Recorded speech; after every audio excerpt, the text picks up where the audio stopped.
Before taking on Akron, Ryan Day handing out Buckeye helmet stickers to kids, and after the game, he'd be able to hand out some more. First quarter, Buckeyes down a field goal, but that wouldn't last long as Will Howard finds freshman Jeremiah Smith in the end zone. The 16-yard score puts OSU on top. But the offense didn't quite roll through the Zips in the first half, leading just 10-3. Howard back to Smith for his second score. He had 6 catches for 92 yards in his debut.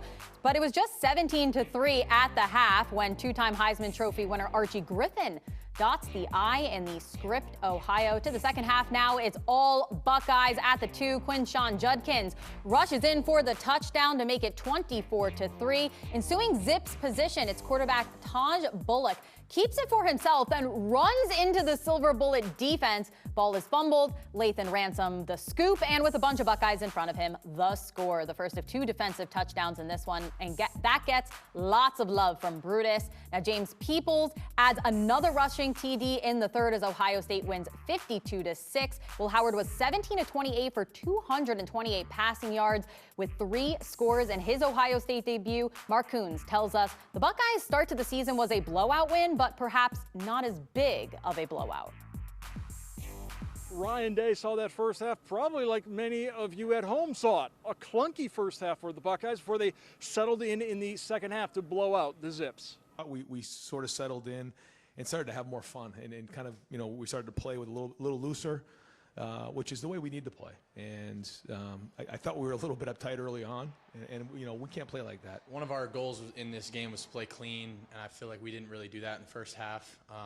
But at the end of the day, we just kind of had to get together and say, let's settle down, just play our game, I thought Chip called a good game. I really do. I think that, he knows what he wants to get done with this team. He wants to establish this run, and that means, maybe that's not scoring, 70 or whatever, but we need to establish the run late in the season. So we're going to do that, and, the quarterback's going to be a part of it.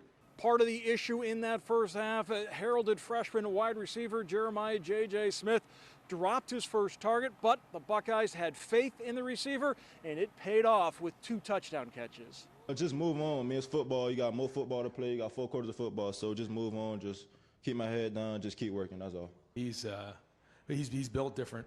He is. Just the way his approach is, you can see his size and speed and all that. But typically somebody with that type of talent doesn't have the discipline, the focus that he does, and so, nobody even batted an eye. I mean, nobody said a word. Like, it was like, he's just going to play through this and we're going to be fine. It wasn't even consideration because we see what he does every day in practice, and we knew he was going to settle in. Pressure? No, I don't really feel pressure. I just want to go out there and play football and win, play football and win games. So, I know all the hype around me was crazy coming in, and I just wanted to come in and be a guy, just work and just not be about all hype. So, just want to impress my coaches, impress my peers around me and my teammates. So that's all. Earlier this week, Jim Knowles said this defense has to be able to win games 3-0. And while the offense certainly provided plenty of points, the defense came through as well, forcing turnovers, leading to 17 of those points. As a year ago, the Silver Bullets only had 11 turnovers. Today, they had 3. It's good. We just got to continue to keep building every week. And, the ball comes our way, we just got to make a play. And it's a great start to the season.